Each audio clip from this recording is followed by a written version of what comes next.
Real estate investing can bring big reward and big risks. So know your risks. Welcome to the Real Estate Risk Report, the show for real-world insight on real estate investment risk. Now, here's your host, Lance Pederson. Thank you for joining us. This is the Real Estate Risk Report. I'm your host, Lance Pederson. So today I have with me Anthony Vicino with Invictus Capital based in Minneapolis, St. Paul area. How you doing today, Anthony? I'm doing great. How are you doing, Lance? Doing good, man. Doing good. So Anthony, in his company, they are fully integrated multifamily syndicators. They do all their deals sort of in the Twin Cities there. So today we're going to sort of, hit on, how these guys assess deals, how they, sort of mitigate risk post-investment. We'll get into kind of the Twin Cities in terms of a market. I think it's an interesting market, kind of a sleeper market people often overlook. Great place to live. I think they're seeing lots of, as Anthony will hit on, in-migration, kind of post-COVID here as people realize there's some more flexibility to kind of go where you want to go. It's not as cold as you probably think it is in the Twin Cities. But so why don't you just give us a little bit of your background, Anthony, just, kind of how you got into real estate and what kind of led you to this and the formation of Invictus? Yeah, so I've always come from a pretty entrepreneurial background. I used to write science fiction and fantasy novels, and I went and started a manufacturing business that produced polyurethane rock climbing holds and had a high-rise window washing business. So I've always been like working for myself because I'm a really bad employee.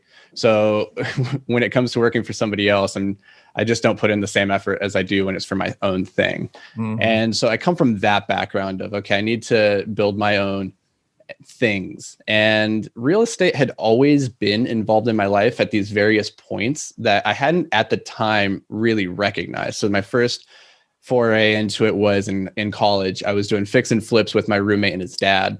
And all I learned out of that was I hate construction. I can swing the hammer, but I can't hit the nail. And so my first experience with real estate was, I hate this. This sucks. I don't want to do this.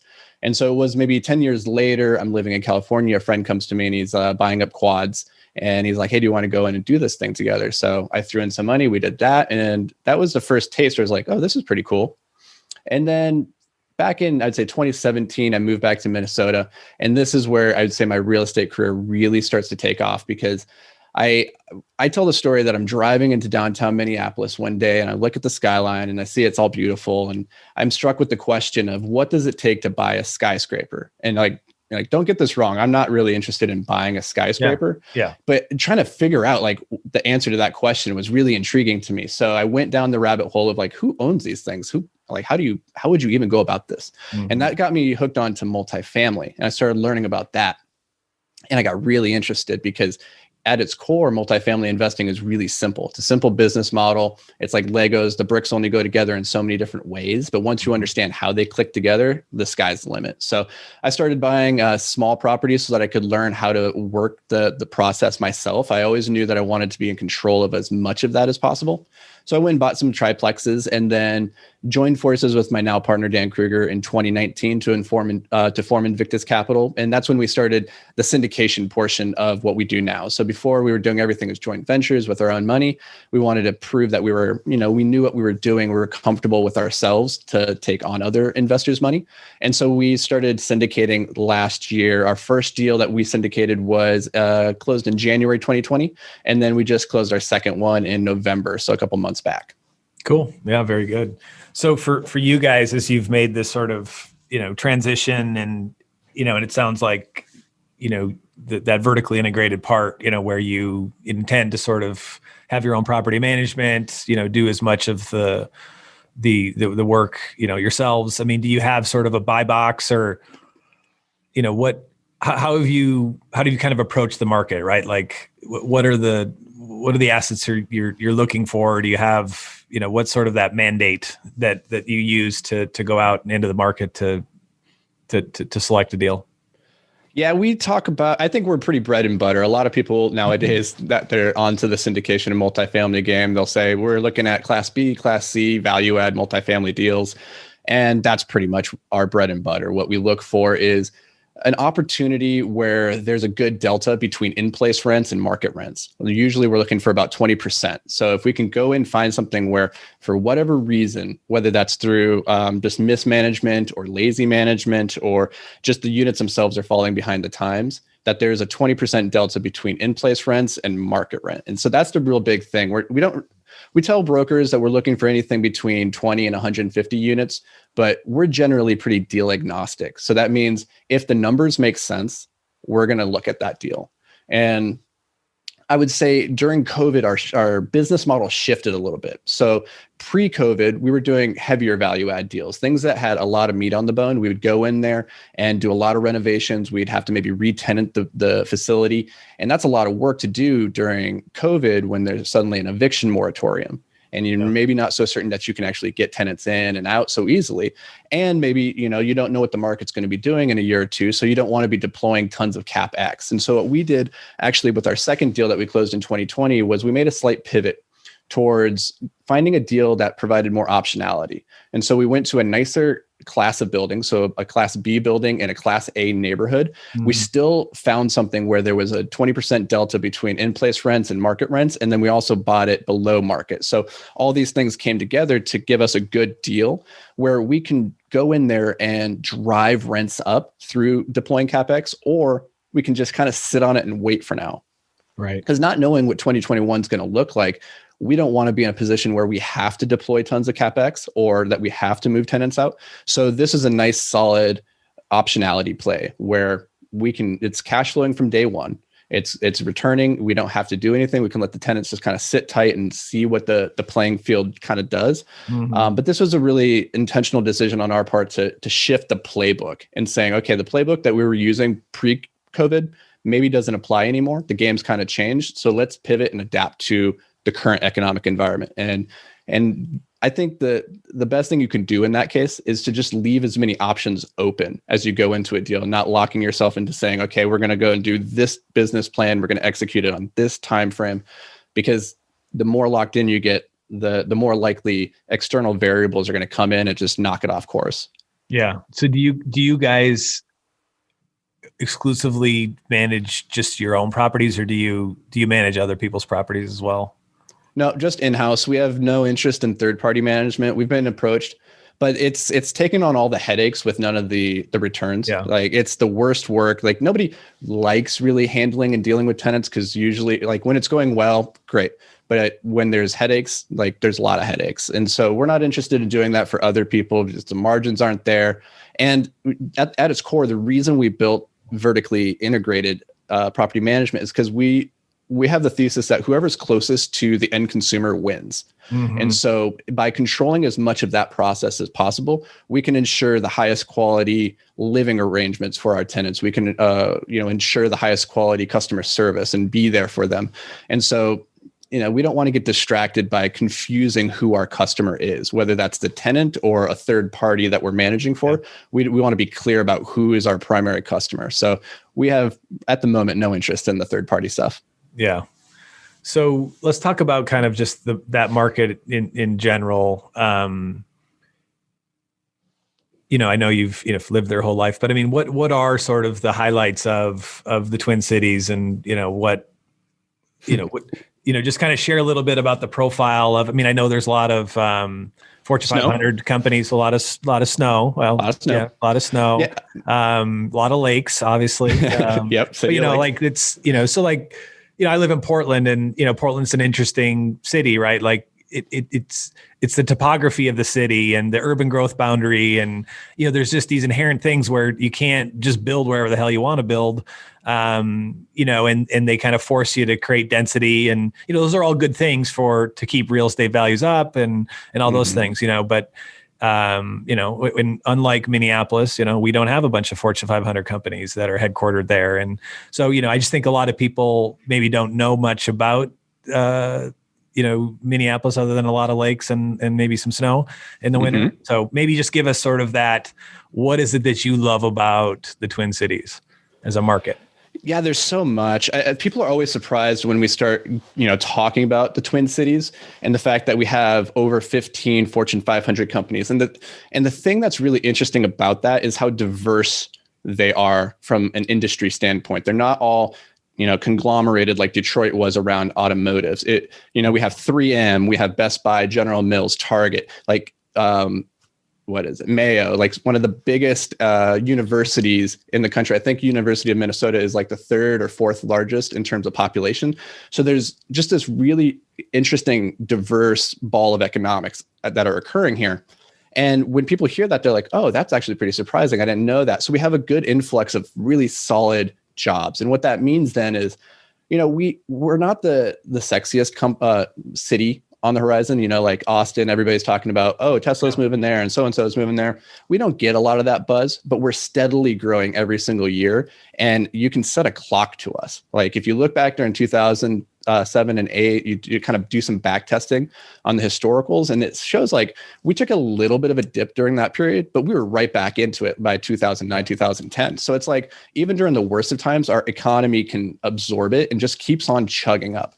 And there's three other things that I find really compelling here is one, the median house price, and then income, and then also the quality of life. So we have a really high average median income, or not average median, just median income of around 68,000. And then you combine that with our low cost of living, it creates this affordability index where people can make good money here and afford to have a high quality of life. Unlike, I lived in San Francisco for a number of years and you'd be making six figures there, but you can still only afford a closet. So, your living conditions aren't great. Whereas here, you can go get a nice 2-3 bedroom apartment in a nice area that has, close proximity to a ton of amenities, and you're only paying $1,500 per month. And that's really reasonable for this area.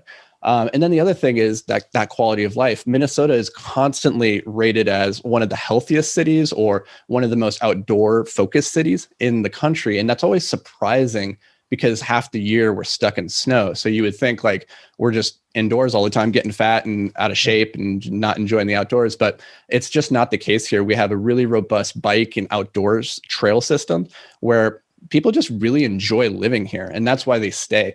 And for the first time in decades, we're actually seeing a net influx of millennials staying and moving into the Twin Cities rather than leaving. So historically, it would be, you would come of age, you'd turn 18, and then everybody would leave, and then maybe they'd come back later in life. But right now, we're seeing them actually staying, and so I think people are starting to realize like there's a lot going on here in Minneapolis, the Twin Cities, that's worth staying for. And then you guys too. So is it, you don't have sales tax, or what's like the taxation, like property taxes and those sorts of things? How is that? Like Illinois is like a bad place to do business, or, some people don't like it in terms of the property laws, and the property taxes are crazy, and, you can't foreclose on anyone, and, it's sort of a different animal. But what's the business climate like? I mean, I know it's kind of more of a blue state. More blue. Yeah. So especially in the Twin Cities, as you get outside of the Twin Cities, it turns red real quick. But what I would say is it's baseline. I've lived in Tennessee and I've lived in California. So I've been on both ends of the spectrum in terms of like, this place is really hard to do business and this place is incredibly easy.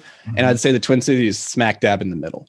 And, we do have sales tax. We have decent property tax. And so it's not like you would get in California, but it's also not like how easy it is to work in Tennessee or in Texas. And so it's a little bit more restrictive. And what I would say is like in recent years, Minneapolis and St. Paul in particular, the city council have been making it more difficult for landlords specifically to operate.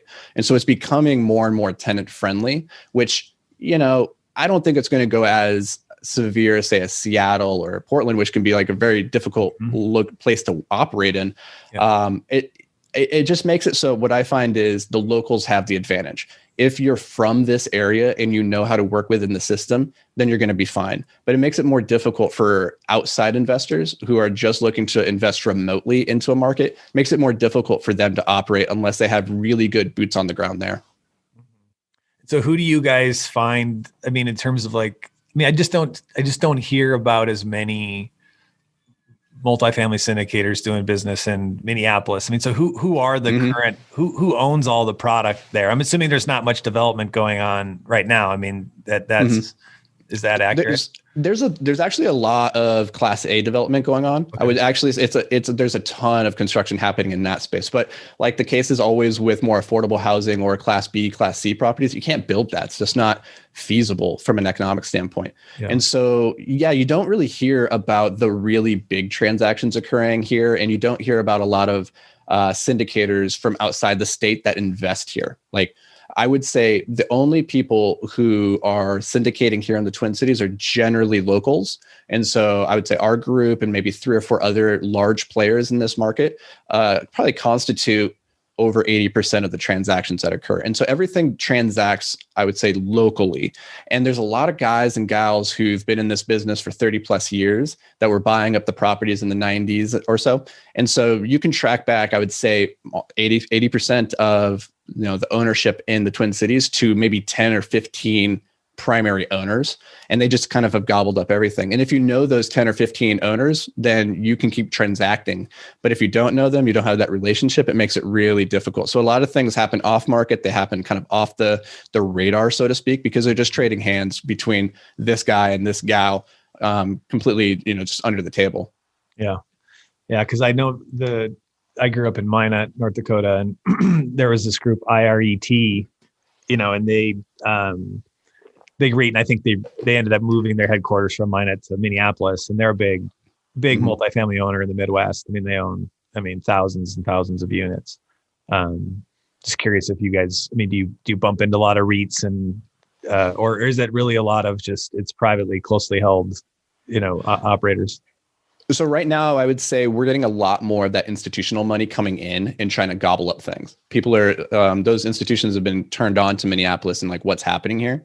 And so I would say there's two classes that really occur here. We have the workforce housing, Class B, Class C properties that were maybe, let's say 75 units and under. And that's not really attracting the institutional level investors at all. And so that can trade hands all day long between us locals. And then above 75, because our cost per unit is actually pretty high, I'd say median is about 140K per unit. So, you get to 100 units and suddenly you're looking at least 10 to 15 million right there. So that kind of starts to shoo out some of the smaller players.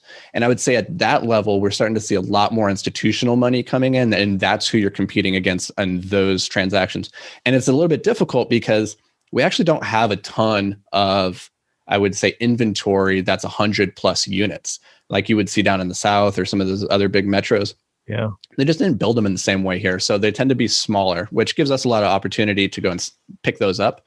But when those big properties come online, you're suddenly rubbing shoulders with the really big money. Yeah.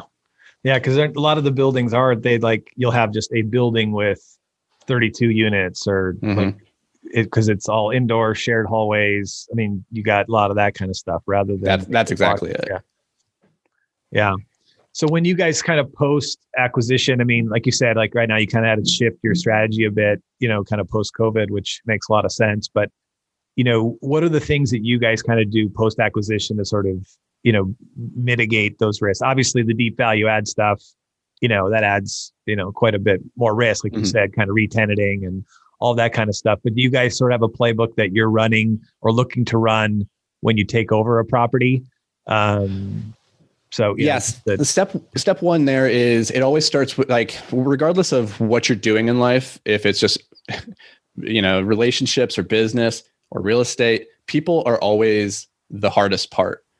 So whether you're dealing with employees or you're dealing with tenants, people are the hardest part. And so we start there is going into the properties and figuring out who are the troubled tenants, who are the good tenants, and trying to create a plan for how do we make this as non-traumatic as possible for the tenants who want to stay so we can optimize and maintain occupancy, because it's much easier to keep a good tenant than it is to get them out, do the renovations, get somebody in there for $100 more.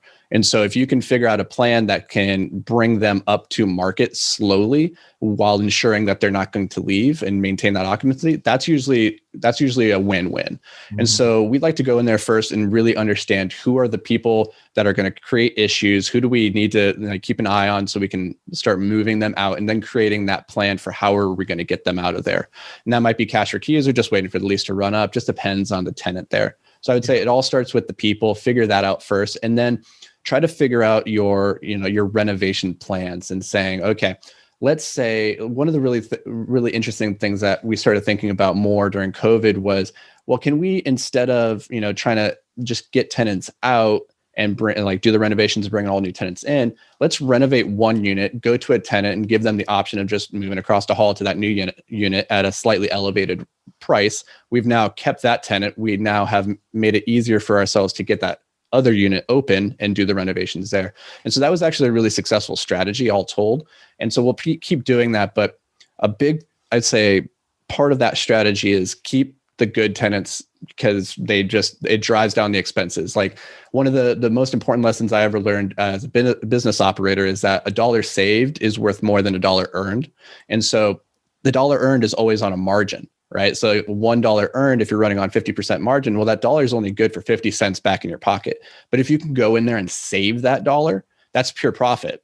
And so we focus a lot on the operational expenses, because that's just directly back into our pockets. How do we go in there and run this with, a better team more efficiently so we can drive down that expense, or, implement rubs or whatever that tactic would be that we can maybe shift some of the expense burden over to the tenants if possible. But we start there before focusing on driving up revenue. Right. Yeah. And I suppose that's sort of what makes a lot of these assets attractive to you guys is, like you said, the mismanagement or the lazy, they're not paying attention, and there's just money leaking out of the place. And, you guys just go in and kind of shore those things up and then look for ways to kind of drive other opportunities to, bump rents or whatever. Yeah, and this ties back to the what I was saying before about a lot of these properties have been owned for a long time by the same people. Yeah. And it's not that they were mismanaging it in a lot of cases. It's just that they've owned it for so long, they don't really care anymore. It's they have so much equity in the thing. They could just, it could practically burn down and it still make them money. And so they're just not putting in the same effort anymore because they're old, they're tired, they have their money. And so it presents an opportunity for us who were a little bit younger, we're a little bit more hungry, have more energy to go in there and do the work that they weren't psyched to do themselves. And so there's a lot of that, I would say, up here in the Twin Cities and maybe in just the Midwest in general. Yeah. Do you guys like rebrand your assets and things like that? Or do you just sort of, it just depends on case by case basis if that's something you think you can do to kind of reposition it? Or yeah, it's totally situational. That deal that we closed back in January, the heavier value add that required getting all the tenants out of there, that had such a bad reputation. It was the worst building on the block. It was and so that's what you want to buy. Like, you want to buy the worst building on the block.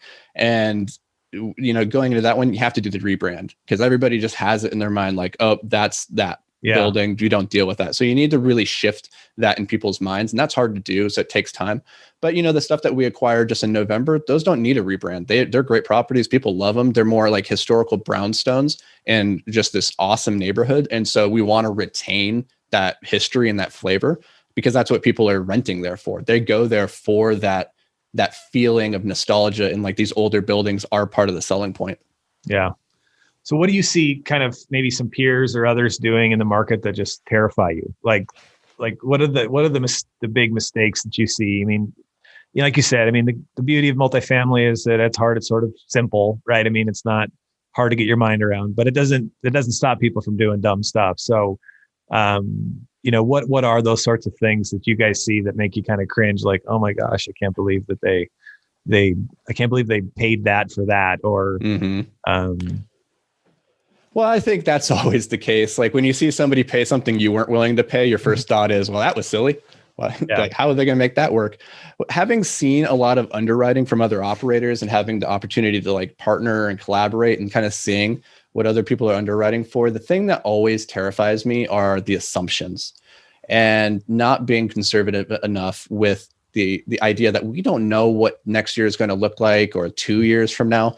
And so it's like what Nassim Taleb talks about, which is false precision. The idea that if you have two, variables that you're going to combine together, but one of them is based on an assumption, then it doesn't matter if you go out to 3 decimal points, because, it's a false precise number. Yep. And I see that a lot where people are getting falsely precise with their numbers. And it's like, well, that doesn't mean anything, because at the end of the day, it's just an assumption. So the question is this appropriately conservative assumption?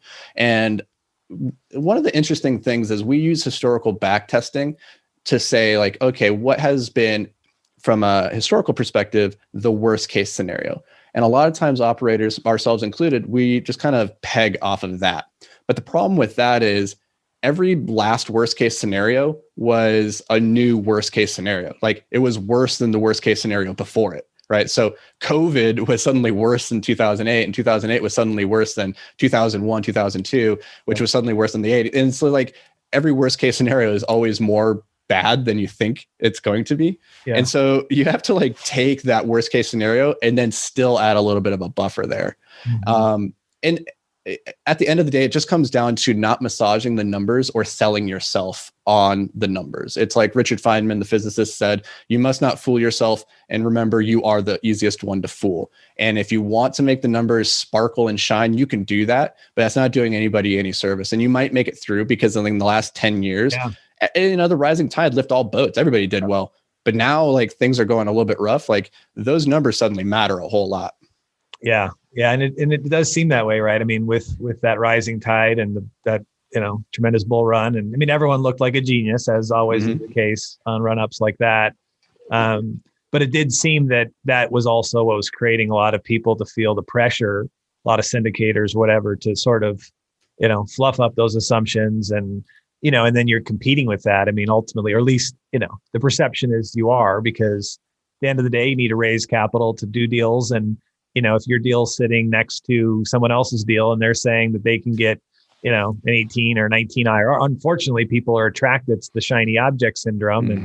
And, and that's, so it's hard. And I hear that talking to a lot of guys like yourself, just that sort of, it drives them crazy, right? That it's like, man, I am being conservative and my underwriting, is that. But it's basically saying that, hey, maybe we'll do a 12 IRR or, 11 or something, which of course they feel good about. They feel like this is a great asset. We like this asset, we want to own it, but then you've got these finicky investors, who are sort of thumbing their nose at it because, they're seeing crowdfunding sites, listing some development deal for 22, right? And I mean, which is part of the reason why I do this podcast. Like, it's just, you have to learn to do, just like you're talking about, you have to learn to dig into those assumptions and ask yourself, like, is this reasonable? Like, things don't just, they don't just go up and to the right forever, right? Like, that's just, and it never does. I mean, when you go back, no matter what the case is, it's just nothing is linear like that. I mean, and it's kind of how those guys caught the whole Madoff Ponzi scheme, or at least whatever his name was, the dude who figured it out. He's like, you can't have results that just are that perfect, right? They have to be manufactured. So from your guys' perspective, do you struggle with that when it sounds like you've learned to just like, hey, I'm not going to sell you on the numbers. I'm going to sell you on why we love this asset. But is that something, as you guys have gotten started, you sort of have to wrestle with, like, crap, they're going to want to see the number. They're going to want to see what our target IRR is. And, how are we going to defend this? Well, yeah, it's all about the story at the end of the day. Marketability of an asset or a deal to investors isn't about how good the deal is in and of itself. It's against what that person perceives that they could get elsewhere. And so that's what they're comparing to. And that's hard when you present a deal and you say, this is conservative underwriting. We are confident from the 90% perspective that we're going to be able to hit this number. But maybe that number is only a 15% IRR. And they look over at this other deal and they see 17%. And they're like, well, that deal's better because it has a higher, but it's like the risk profile might be completely different. Totally. And risk is such a difficult thing to measure because everybody measures it differently. And it's one of those things that you can't really calculate both from hindsight or foresight, because you don't really know what the true probability of occurrence was. And so, I think a lot about what Howard Marks said about the fact that anybody can generate above average returns when the market's great. Like that doesn't take any skill whatsoever. Yeah. But to generate above market returns when the market's bad, that's the mark of a true, skilled investor. And unfortunately, in the last decade, we haven't had a lot of opportunities for the wheat to be separated from the chaff. So we don't really know who's out there, as Warren Buffett says, swimming without their shorts on. Yeah. But I think we're going to find out in the next year or two, like that some people out there, they went a little bit underdressed for the occasion. So for us, it's about, again, the story and sitting down with our investors and educating them on how we think through risk and reward, and understanding like, hey, this is like 15% IRR. That's a really good return. Yeah. It only feels low because for the last couple of years, everybody else has been doing 20% or 22%, but to underwrite for a 15% IRR and say like, this is conservative. We feel confident because of these assumptions. This is how we're viewing the marketplace and what it's possibly going to do. Well, that's still a really good return. So how do you tell that story in a compelling way? That's really what it comes down to. At my core, I think of myself not as an investor or a writer or a business person. I think of myself as a storyteller, because no matter what you're doing, you're trying to sell a story. If that story is, hey, this rock climbing hold that I just made for you, this is the best rock climbing hold. Or, hey, this piece of hardware, best widget in the world. Like it's all about selling that story. So I have this deal. We've underwritten it. We're psyched on it. How do I tell that story so that somebody looks at it and says, these numbers might not look as good as these numbers, but I want to be part of that story. Yeah, no, that's right. Yeah. And I think and if everyone sort of embraces that, I mean, the good news, if you're a good storyteller, and that means that you're going to get into the details and that's why the books often are better than the movies, right? Because exactly they describe it and you get inside the mind of the protagonist and, and you get insight into things you wouldn't otherwise. And so and I think that's, like I said, for me, that's what it's all about. Like you have to, consume the story, but step away and think it through. That's what I mean. Like picture yourself, Minneapolis, Minnesota, right? There's a river running between, there's St. Paul over here. There's whatever, there's 3M to here. Like you got to think through all these things. Cause like you said, you never know what the next best, worst case scenario is going to be, but you can use history and you can sort of think through it and say, okay, yeah, does this story make sense? This property is in a neighborhood that has, this schools and this, and it's next to that. And a bunch of people work at 3M or they do whatever. And, is it reasonable to assume that, that the expense ratio right now is run a little higher than it should. And, that's what one should be doing. And then at the end of the day, you say, well, here's the story Anthony's telling me. Then it comes down to, do I believe the story? Right. And do I have conviction like he has conviction that story, as it moves itself into the future will come true, and, and make your, and make your decisions based upon that, not based upon this one's 17 and this one's 15, because if you do that, that's the pathway to losing your ass. Yeah. And we can make that 15 look like a 17. Of course, right? We could do that. Just change a couple numbers. You can change one number. It's super easy. Like, and we could just change it by a decimal or two. That's exactly right. Yeah. Exactly. And that's let's not get into that one. That one's a super easy one, right? But like, it's this. So here's what I would say when you're trying to vet stories and try to understand them.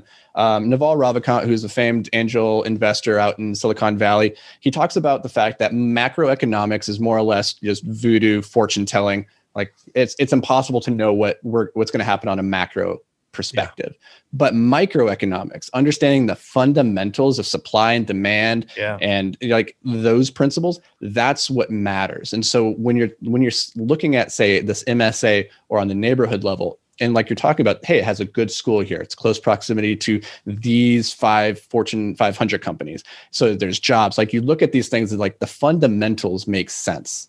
And if you have to be sold on like a vision or a perspective or a projection, that's where it gets dicey to me. Like I don't believe in looking into crystal balls. Like I don't have good vision, but I can look at what is there currently and be like, this makes sense to me. There's underlying, there's good school, there's good work.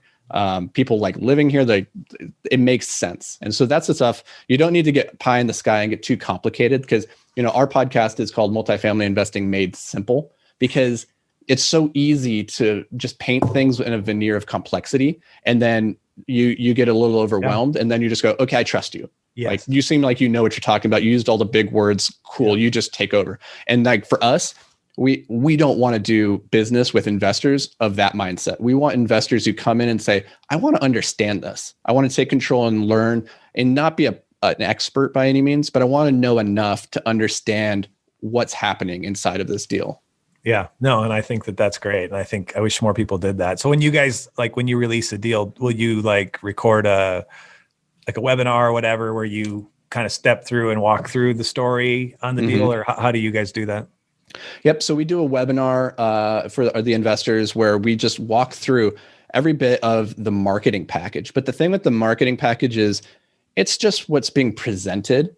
And there's so much more thought that went into every component of it. And so that webinar is really our opportunity to say, okay, these assumptions that we wrote in here, what's underlying that? Yeah. Why do we assume that the cap rate is going to decrease by 20 basis points every year for the next 5 years, when, historically it's actually been compressing, like, and getting even better, So what's the thought process there? And then the webinar is a great opportunity for investors to ask questions if they're confused, or, maybe they don't ask it there in that particular instance, but they'll reach out by phone call or text later, because, I think there's a lot of like not wanting to look stupid. I think we had Hunter Thompson on our podcast a little bit ago, and he said, Warren Buffett says rule number 1 of investing is don't lose money. Rule number 2 is don't lose money. Like, we've all heard that. Yeah. And Hunter's like, you know what? I actually think there's a different rule number 1. It's don't look like an idiot. Like, nobody wants to look like an idiot when it comes to investing. Either you don't want to be the guy that missed out on the really brilliant opportunity, and you don't want to be the guy that lost his ass. And so I think not looking like an idiot is a pretty pervasive problem in our culture in general, because it makes us not want to ask the question, because we feel like I'm supposed to know this. But I think that's a little bit of a digression. But if you're new to investing, and because it can be very complicated, it can feel very overwhelming. Like, find an operator that isn't afraid to sit down and hold your hands and talk to you like you're a 4th grader. Yeah. Until you feel like confident and you're like, okay, I understand this. Because if your operator doesn't have the time for you to do that now, they're not going to have time for you later on when the deal's going south. Yeah, that's exactly right. Yeah. And I agree. And that's sort of one of the things I've realized. I know a lot of guys, I was in an entrepreneurs organization, and, guys who are super successful, and you tell them what we're doing, and, real estate investing, all this stuff. And I'm like, why don't you invest? Like, why don't you get into deals? And that was always what I heard from people. Just like, dude, it's intimidating, right? Yeah. It's way too intimidating, because, and this is, like you said, not all guys are like you. The real estate guys that talk all the lingo, and it's, it's like, and they're just deal junkies. I mean, they just, all they care about is the deal. And so then all they do is and I know this because I'm on the phone with these guys all day long, like talking to them. And it's just, that's all they want to talk about is the deal. But like, it's a foreign language to someone who doesn't understand it. And that's the very thing. And meanwhile, they're going, I just want to raise more money. I'm like, well, maybe if you actually, like you said, talk to them like they're a 4th grader, or just take the time to be, to explain how this stuff works, maybe it'd be a little bit easier, right? I mean, it doesn't take much to sort of endear yourself to people. And I know for us, we were on the fund side. That's kind of how we did it. Was, it's one thing to like invest in a syndicated deal, but a fund's like a whole nother animal. Like, that's like super intimidating and really complicated. And we kind of built, when we kind of reset our business and built our investor base up, that was the whole thing. We're just like, let's just teach them how we look at funds and how we like underwrite a fund, like, and what the difference is and all this stuff. And like you said, or like Hunter said, it's, no one wants to look like an idiot. And I talked to these guys afterwards who I assumed were like, I assumed they were going to tell me, well, thanks for sharing all this like elementary stuff. Like, when are we going to talk about the advanced stuff or something? Mm-hmm. And what I found was the opposite. They were saying like, man, that was fascinating. I didn't know any of that stuff. And I never knew those things. And I'm like, you didn't know that stuff? Like, I assumed like you're like worth like $500 million. Like, you didn't know that stuff or whatever, right? And so it's just, You're right. Like people they don't ask questions. And so you got to like teach them. We take it for granted because we live in it. Like we live in this world. We think about it. The people that we talk to most frequently, they're using the same lingo. They know all the same things that we know. But your general investor doesn't spend a lot of time thinking about investing. They particularly don't think about real estate investing a lot. And if you want to succeed in anywhere in life, it's about understanding the other person's position as best as possible. Like seek to understand before being understood. Yeah. And so put yourself in their shoes and say, what questions are they likely to have right now? Because it's really easy. Like we've been talking about IRR, the difference between a 15% and 17% right now. But when you sit down with an investor for the first time, like that's not the question that they're asking. They're asking questions like, hey, when do I get my money back? Or like, how does this work? Like at that point, they don't even know what a good return is. They don't know what they should expect. So when you come in and you say 15% IRR, like they go, oh, okay. So you have to put it into a context, a story that they can understand and say, okay, over here in the stock market, you might be able to get this. In other deals, you might be able to get this. Like, and over this time period, it's going to yield this amount. Like, because that's what people want to know is like, how much can I make? And when do I get my money back? And like, what happens if it goes bad? Like, those are the things that they think about. And so it's so easy when we get a deal just to jump into the numbers and be like, look how good these numbers are. But your general investor, they don't care. They want to know the story behind it. They want to know that they're not making a stupid mistake. And they want to know what's like in the plainest English, what's in it for them. And you know, that's right. We fly so above their heads sometimes with that stuff. Yeah, that's right. It's like me looking at some piece of like fine art or abstract art. I'm like the art critic is thinking this is the most fabulous piece of art. I'm going, what the hell? I don't know. I don't get it. What's going on here? I don't even. How could I tell the difference? You know, they don't know. The numbers are. I mean, you see anyone look at one of these spreadsheets, they're just like their eyes roll in the back of their heads. I mean, it's super complicated stuff. So, no, it's refreshing to hear how you guys kind of approach it and. You know, I'm just glad to hear that others are out there sort of taking that approach, right? Like, hey, this is a story. We've got conviction about this asset. We got conviction about the market. You know, we're looking to simplify things for people, not try to sound smart, right? Like if everyone could just start doing that, you know, I think the industry on a whole would be better because once again, it's if more people feel confident and aren't so intimidated by it, then it makes it easier for everyone. That's the beauty of, you know, why this whole syndication thing has really, you know, taken hold the last few years with the Jobs Act and stuff is like you said, you guys are buying assets from people that were held by families for years, right? They weren't syndicated deals or, you know, now with kind of this wave of syndicators and things, it allows a lot of people to participate when they couldn't really have participated before. So, yeah, you know, I was thinking about it this morning, that it's this idea that real estate is like impenetrable to a lot of people. It's very scary. It's overwhelming. It's daunting. And I was talking to somebody this morning about the idea that competence breeds confidence, but competence starts just with the basic step of learning. Yeah. And so you put in the time to learn and eventually you'll become a little bit more competent. And then eventually that leads to some confidence, which then kind of creates this, you know, virtuous cycle. But it takes time. It takes time to get to that level of competence and feeling like you learned enough. And so as an operator, what I would say is when you're working with investors, especially if they're new, is just keep asking the question to yourself of like, does it seem like they get it?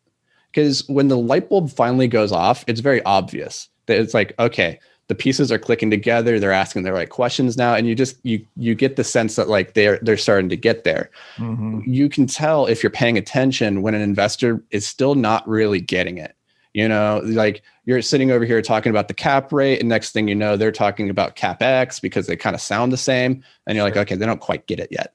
You know, and that's okay. Like your job as the mentor or the advisor, the guide in that situation is to hold their hand and like, help them along that journey because we were all there at one point or another.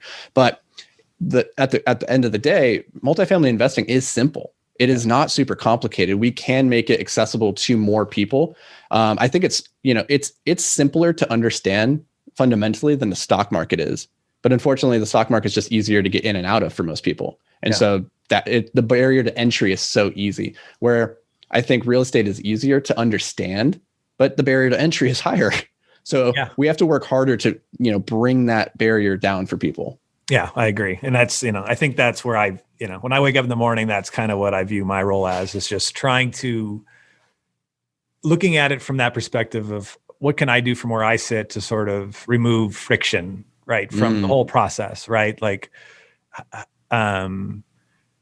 easier to find, easier to, meet sponsors, easier to tell the difference between, the good guys and maybe the not so good guys, how do we bring clarity to those things? They call it shortcut the time to trust, right?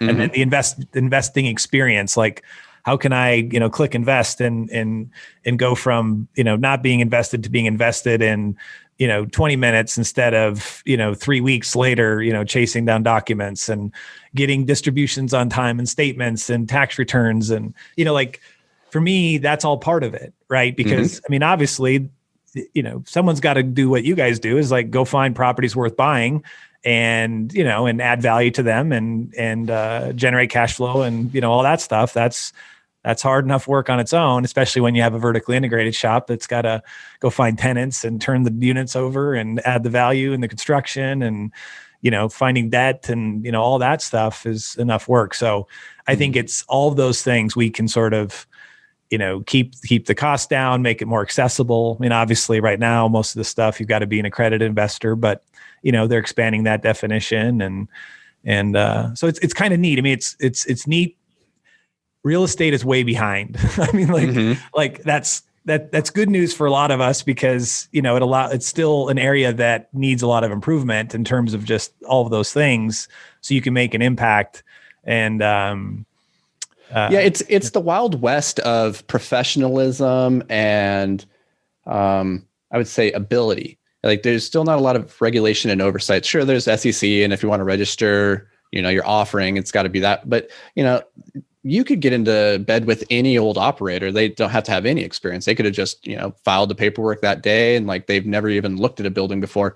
And that's both good and bad because it means anybody can get involved. That's great. I'm all about that. Yeah. But at the end of the day, it also creates an environment where it's a little bit more dangerous for passive investors because at the end of the day, the deal, those numbers that we're talking about earlier, they don't matter. They're all based on assumptions. They're all fictional. They're just pure fiction. Yeah. The point is, the person who wrote that fiction, how much do you trust them and their ability to bring that fiction into reality? Yeah. And that's the key. Like you're betting on the jockey, not the horse at the end of the day. So like if you have an operator who you have that trust in that, hey, they made these projections and I have confidence that they can realize that, that's who you're looking for. So I would say as a passive investor, spend a lot of time both understanding how deals work, but spend more time trying to understand the operators, the people behind the deal, because at the end of the day, the whole deal hinges on their ability to execute what they said they could. I agree. And I didn't pay him to say this, people. Okay. So like, I'm all about this. Wait, I'm not getting paid now? No. Yeah, exactly. No, but I agree, man. Like at the end of the day, it's the people, right? It's people that know what they're doing, that have the competence, the experience, that, are going to stand in and do the job they said and communicate and all those things. That's like number one. And, and the deals themselves are, you don't worry about how great the deal is until you're certain that the people that you're talking to are good people. They're going to do the right thing, that have the experience and can pull it off, can execute the strategy. Right. And so, it goes back to what we talked about before when you said, like, when we get a new building under management, what do we do? What's our strategy? And I said, you remember, like, people are the hardest part, regardless of what you're doing. Yeah. And so if you're a passive investor and you want to get involved, like, understand it's not going to be the deal that's the tripping point. It's the operator. So it's always the operator. So figure out like who you want to work with, like what are those values that you hold to the highest esteem, and then go find those operators that are working on the same wavelength. Yeah, I totally agree.